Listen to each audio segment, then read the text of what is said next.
people generally in this country think NGOs, all they do is HIV and AIDS. That's not it. BOCONGO, for instance, we are the coordinating body for civil society organizations. We are a member-based body. We have over 300 individual NGOs subscribed to BOCONGO. BOCONGO itself has been in existence for, it will be turning 30 years this year. BOCONGO is a coordinator, is the facilitator of NGOs in the country to do their mandates. We see ourselves as partners to government on all matters of national development. For instance, even in the development of the National Development Plan itself, we are part of the structures that are informing that plan, the technical working groups across the different thematic areas. 680, you are talking about at least 60,000 to 100,000 people who are depending on this 600. Yes. Because there are at least 10 people behind. So we are almost 100,000 people are going to be affected.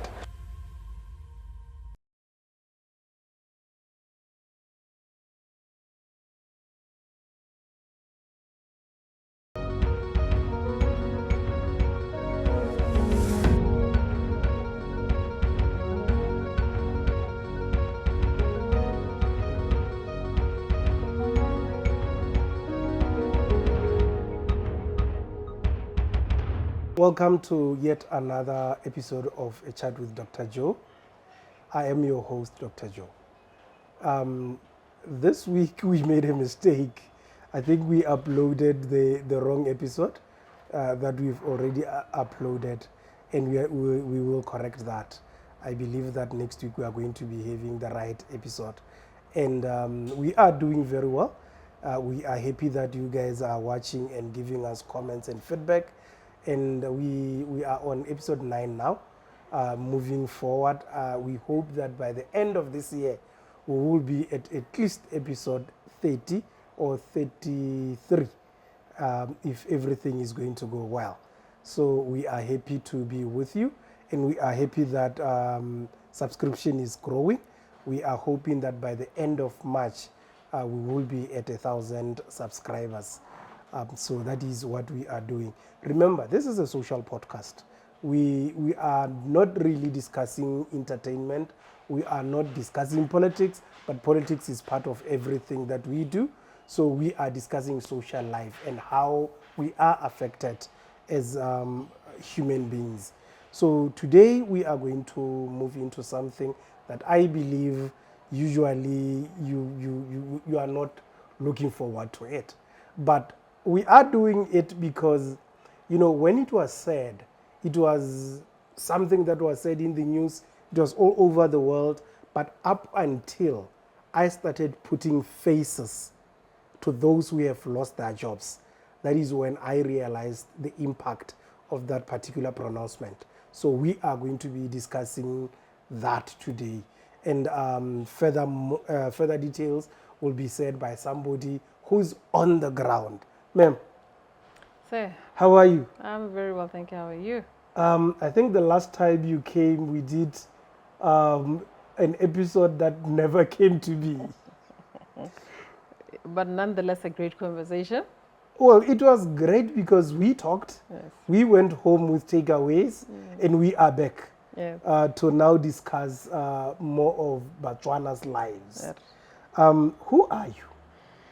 My name is Kagiso Molatlhwa. I am currently the Executive Director of Botswana Council of NGOs, which is basically the mother body for civil society in Botswana. Who am I? A development management professional, qualified economist, also a trained and certified coach, executive and management coach, mentor, speaker, thought leader, daughter, mother, wife. Okay, yeah, we discussed a lot about violence before we got on air. We agree and we disagree, and that is healthy. That is how it's supposed to be. Yes. When you see people agreeing with you every time, you should know that something is wrong. You must be worried. You must be worried. Yes. So tell me, why NGO sector? Why did you decide to be in the NGO sector? I'm looking at it, I'm like, not attractive. Why? like I indicated, I'm a development management professional. I work in the space of development. It takes many different shapes and forms. I've spent about 10 years in the United Nations. I've also previously been with civil society. I've worked with ASHAP. I've been a volunteer at Somaliland Tikoro. So you can see I've been in and out of civil society, but generally I've been in this development cooperation, development management space for 16, 17 years. For me, I have a passion for making an impact. I like work that directly makes meaningful, positive impact on people's lives, and that's why I do what I do. Study-wise, I did economics and environmental science double major. Some people thought you should have been in the banks, or no, that's not where my heart lies. So I'm here by choice. It's a line of work that I chose. Okay. Before I came here, I was with a colleague, former colleague. We bumped into each other, and then we said, okay, we are here. Why can't we have coffee? Yeah. Then we went for coffee. Briefly, he was telling, he started as a policeman, ended up doing certificate in social work, degree in social work, worked for 5 years. And when we were doing degree, he kept on saying he's more interested in the law. And then he worked Kotakatokwan. When he was working Kotakatokwan, he studied law at UNISA, completed, graduated LLB, joined the Botswana, and he's now a lawyer, completed his LLM. Yes. And our conversation was, sometimes we spend more time complaining about our situation while we are not doing anything about it. 100%. He said, I always wanted to become a lawyer. Yes. I'm happy now I'm a lawyer. And I'm not saying social work was bad. I'm saying I use it as a stepping stone. And as a lawyer now, I don't need a social worker to go and do a report for me. 100%. I can do a report, yes, and then I still go to court. Yeah. And most importantly, everything is interconnected. Everything is interconnected. Yes. So sometimes we run around doing other people's purposes without concentrating on our purpose. 100%. And I believe you are now living your purpose. I'm 100% convinced I am. I do work that I love. So when I went back to school for masters, I was deliberate. I did development studies, specifically, deliberately, because it's a space that I love. When I went back to do coaching, I was specific to say I want to be able to help other people unleash their inner potential and live their best life. Because I believe each one of us is born with that. Each one of us is born equipped to be the best version of themselves. So I live my purpose. I love what I do. I love the impact that I see my work doing in other people's lives. Growing up in the 90s, I think we are the generation that saw AIDS working. Yes.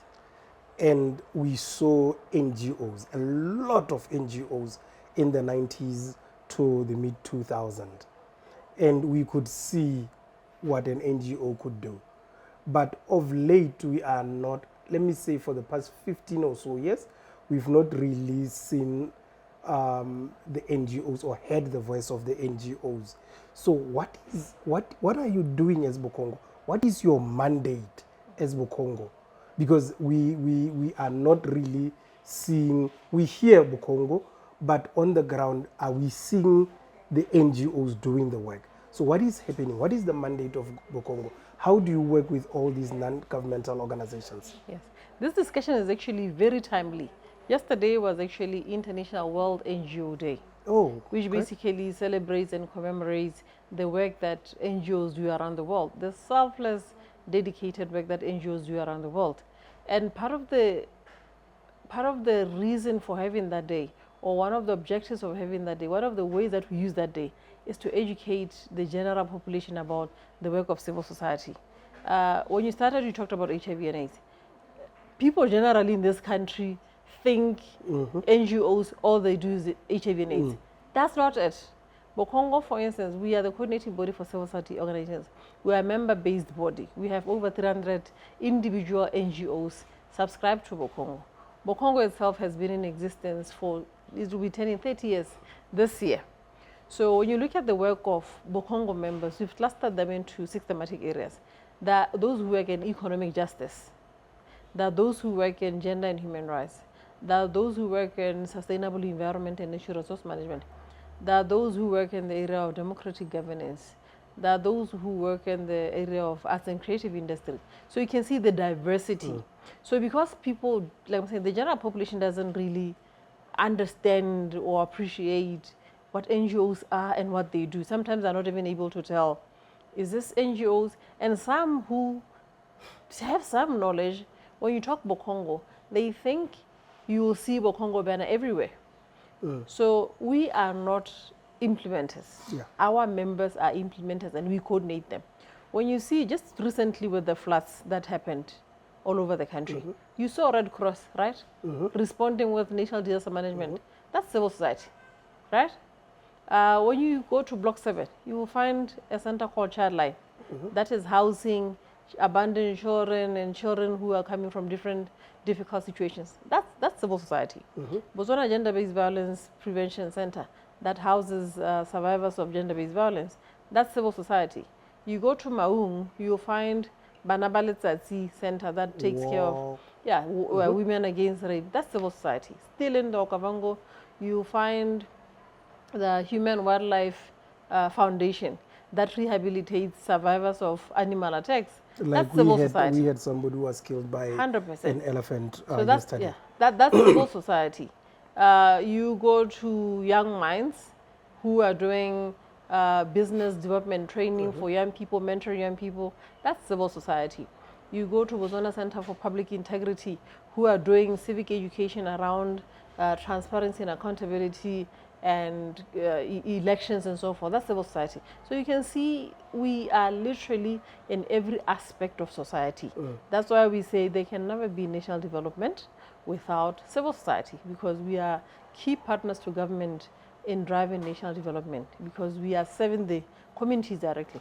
It reminds me something that we've lost, I think, because of capitalism and aggrandizement. Yeah. When we are growing up, no one will do wholesale.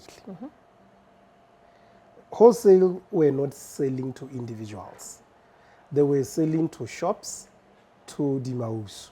So the Mausu and shops were in localities representing the people there. So if you want something, you'll go to Semausu, then Semausu will go to the wholesale. So you are an umbrella that has roots all over. Yes. And you always hear people saying, where's BOCONGO? Where's BOCONGO?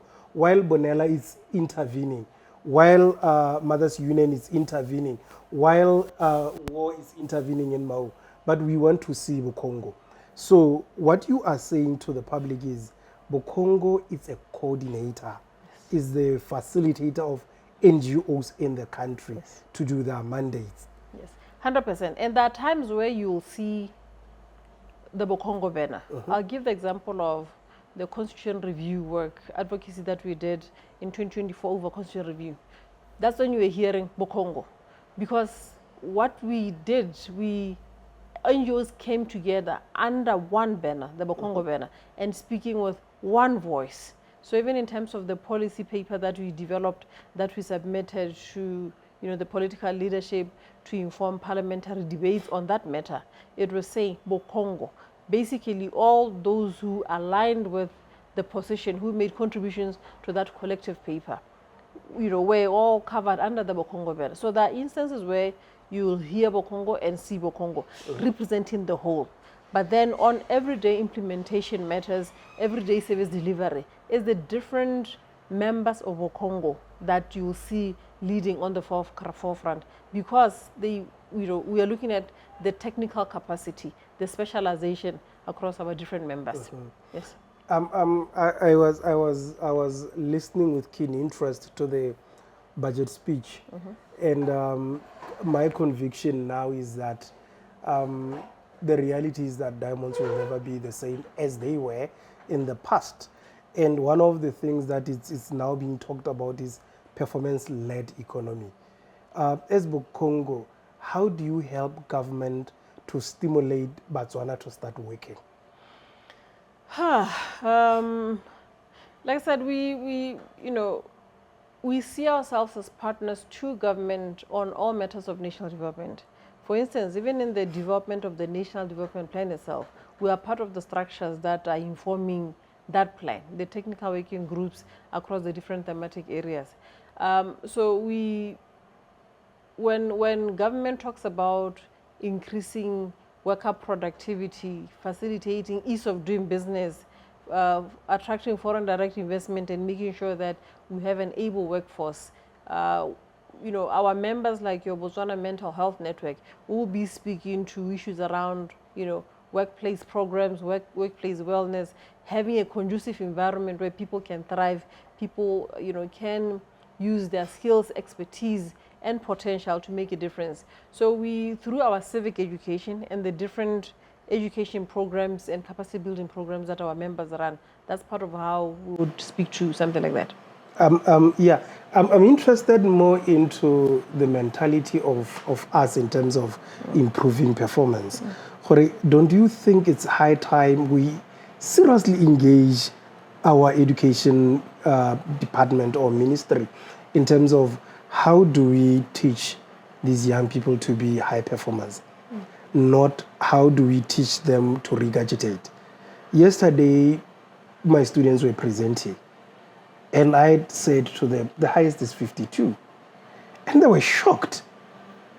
How did we get 52? I said, because you did not do anything. You were not creative, you were not innovative, you did not grasp the concept. And for them, they went into ChatGPT, took everything, gave it back to me. And how do we be, and one student once said to me, you meet us 14 years later in the education value system. So for us to change is not easy. So how do, as civic organizations, go back to the Ministry of Child Welfare and Basic Education to say, this is where the world is moving. How do we change so we align with the world to be high performers? No, I think the discussion around reforming our education system has been going on for quite some time, right? We've all been advocating for reforms around that because, like experts say, it's easier to mold a child than to try and correct broken adults. Yeah. It's easier to mold. And we are. Yeah. We are. It's easier to mold and teach, values and work ethic and so forth when children are still young. So we've also been advocating as civil society to say we need to reform our education system to make sure that we are not even just the objectives for which we educate. Because for the greatest time, we've been educating people to go and look for a job. Yeah, to go and not to feed for themselves, not to, create opportunities for themselves. Perhaps that's why we also have such high depression rates in this country. Because people don't seem to be aware of, first, their God-given ability and talent and potential. People don't seem to have that sense of self-worth and all this value system that is centered around the self. And it's the self that then makes a family makes a community, nation. So if you are messed up at individual level, you can imagine what the output would be going into community. So we really need to be deliberate about reforming our education system, and training generally those that have already gone through the education system. Maybe some other capacity building, retraining, retooling, and maybe also get deliberate about this whole mindset change. Be as practical as possible. The teacher, my boy is 3 years. The teacher was complaining that he cannot hold a pencil. He cannot trace, he cannot color. And I went to school and I said to the teacher, I brought my child here not to color. I brought him here for social interaction. Because I stay in a farm, he doesn't see people. So I want him to appreciate that there are people out there that he needs to relate with, not to color. That one, he will grow into it. So this is what I'm thinking when I talk education. We are preoccupied with finishing the syllabus. Yes. We are not preoccupying with building a human being holistically. The moment we are not whole is the moment we are going to have, they are saying how many? 400,000 young people who are unemployed. Yes. Almost 200,000 with a degree. They have a degree, they're not educated. 100%. Because they were taught how to give answers, not taught how to think and create. Yes. But anyway, that one, it will need us to talk more. But what are your footprint in Botswana? What have you done so far in the past 30 years that we can say really BOCONGO has done something that has social impact? Well, I think I can confidently say every person in this country, if they were to seriously reflect, there's not a single person who's not benefited from civil society services, one way or another. If you've gone for testing, HIV testing, at any point in your life at development, you benefited from the service of civil society. So, and that was the entry point to HIV/AIDS response, entry point to you getting treatment, right? So there are those who, I think, almost all of us, if you're an adult in this country, I believe you should have had an HIV test at least once in your life. And then education, I talked about education. There's life skills education that a number of our organizations have been doing that has shaped and produced men and women who know themselves, who are capable, who are doing amazing things. You know, the likes of Stepping Stones International, they've been doing that in this country for quite some time. There are so many of them. The children's shelters, there's Bohamudubi Child Care Trust, Bo Child Line, Nebo SOS. Some members of our society are products of these facilities. If it wasn't for these societies, people would have been homeless. They wouldn't have known what it means to have a place to call home. Your Women Against Rape, who are, providing shelter and services for, women who have survived abusive situations. But it's not only in these areas. Food Bank Botswana, who basically deal with issues of food security. What they do is they take food they get donations of food from these grocery stores, these wholesalers, and give them to those who need food. So we're literally feeding the nation. So there's so many different areas and aspects. Going into the democratic governance, leading up to elections, we were doing these elections debates that we were basically helping the voter to be more informed as they went to the polls. So we're literally shaping democracy. The change that we see right now in Botswana, where we had, a change after 58 years of one party ruling, that civil society contributed profoundly to that change. And we're very proud of that change. I talked about last year when there was the constitutional review that a lot of people were not happy about because the process was flawed, the outcome was flawed. It was civil society on the forefront saying, you cannot measure our democracy like this. This is wrong. So those are some of our proudest footprints in this country that we use, as we were reflecting even yesterday on World NGO Day, used to inspire ourselves and also to continue teaching about the great impact of civil society in this country. Where do you get the money? Wow. Where do you get the money? Civil society were mainly driven by passion and the desire and love for making an impact. So a lot of the work that we've been doing has been generously supported by development partners, what you call donors.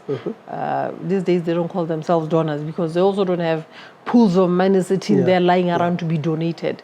They see themselves more as partners in development to say, where are the needs, where can we partner, where can we work together. So that's where we've been mainly getting our funding. There are many, your EUs of this world, your US embassies, your French embassies, your Swedish Development Agency is different donors. But there's also some contributions from some private sector organizations that are also supporting some of these social causes. But most of it has been from the general support of our development partners. Yeah. Now, the big one. There's some, for BOCONGO, we get a small subvention from government. It's very small. Okay. Yeah. The big one. Yeah. The U.S. government. What about the US government? The U.S. government have decided to cut the aid, especially to Africa. They have their own reasoning. What were your thoughts, your initial thought when it was announced? I was just talking to one of my friends who's working in an NGO in South Africa, and she said to me, you go to work today, tomorrow there is nothing, literally nothing. You don't know where to look. What was your initial thought when it was announced? Or you could see it coming? Well, nobody really saw that announcement coming. Even the staff, the U.S. government staff that are stationed in the country, I believe nobody saw it coming. Perhaps only saw it coming is maybe the U.S. President Trump, because he's been very vocal. He's been saying U.S. taxpayers' money not be used to develop other countries of the world. It must be used for development in the U.S. He's been saying that. So it came as a shock, obviously, but at the same time, it came as a shock in that it was sudden. Even when you have a sustainability plan, you have phases of when you will implement this plan, transition, and then how you'll hand over services for other players to take over. So it was a bit of a shock, but you and I would agree, aid is not meant to be permanent. Yes. Aid is meant to assist for a certain period of time, and then ultimately you're also supposed to then stand on your own. Even in Setswana we say, the U.S.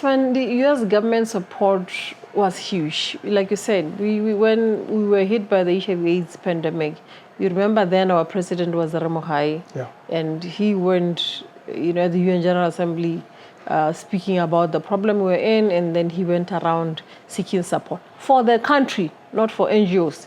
I keep saying this because it's not an NGO problem. It's a national problem. As a country, we were being supported in our national response, right? So, and that support was huge. It's support that's been going on for years now. It is support that enabled us to meet the global targets. The reason why we don't even see people walking around, in a concerning state, because we're able to access treatment. The likes of development were able to provide testing services and so forth. So it was big support, and then it also came with, your life skills training, your SREs training, and so forth. It was huge, and we appreciate it. We appreciate the support that the U.S. government, through the different arms, PEPFAR, USAID, and so forth, have been providing. I think it has helped us get to where we are. So I know you've done the rapid study about it. So from the rapid study, how many of the civic organizations have been affected in Botswana? From the rapid assessment that we did, about 15 organizations were directly affected. But those 15 also have members under them. For instance, when you take an organization like FHI 360, it has other organizations that they were sub-branching that they were working with. So 15 bigger, coordinating ones that were working with, the members on the ground. And the greatest effect is on those who we were serving.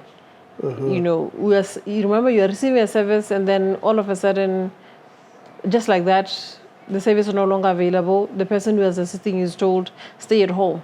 So it's the client that then gets stranded, not knowing where do we go. But we've been talks with NAPA and Ministry of Health for those that have been receiving health services to see how we transition these lines so that they are not interrupted in the receiving of their services.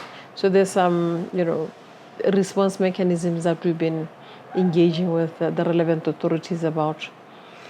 And it means this will increase unemployment.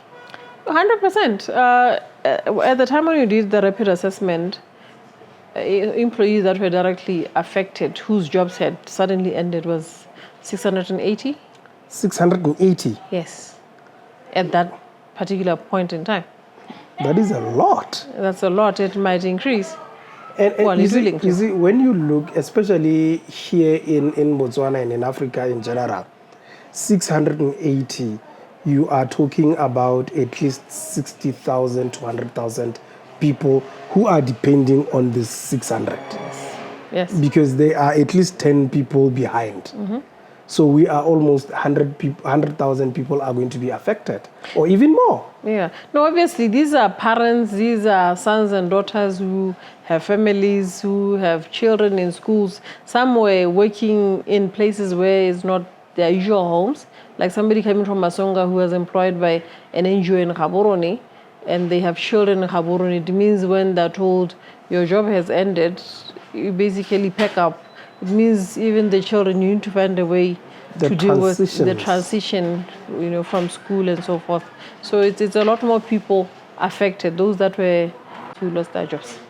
So towards the end, when we look at everything, how do we become self-sustaining as a country so that we may not depend on other people? Because it can be taken at any given period. Great question. Self-dependency is something that as a country we should have been planning for across all areas of our national development. We have for a long time been endowed with minerals, diamonds in particular, and we have for a long time been talking economic diversification. There are some efforts that have borne fruits, but we, in my view, are not where one wishes we were, particularly when you look at how some of these things are vulnerable to external factors. The developments in the geopolitical space have an effect. So sustainability would need us to really be deliberate and accelerate the speed at which we, number one, diversify our economy, and number two, fund our own development locally, and then also look at creating mutually beneficial partnerships, not one-sided arrangements where you are 100% then sort of dependent on this partner, and then when they pull out, you're not able to match the dollar or pula value of what they were supporting. So I think it's perhaps a wake-up call to all of us across all the different sectors to say, how do we come together? How do we work together? Government, private sector, academia, civil society, to generate local resources to fund our development in its entirety, whether it's education, health, everything. Of course, we need the rest of the world. We'll continue to have engagements, but let's make sure that these engagements, they are mutually beneficial, and we have a sustainability and transition plan in place that we implement, in stages, so that we are not caught out in the cold. Yeah. We were caught napping, but it's okay. Thank you very much. I know you are rushing for another meeting. So thank you very much for your time, for always giving us the opportunity to talk to you. We will talk more about these issues in the next episode or something, but I still believe there's a lot to talk about. We are organizing a conference on Youth Practitioners Conference once again, and I believe the NGO sector will be coming in to present how they have been sustaining themselves. Yes. Thank you very much. Thank you so much. We thank you for the platform.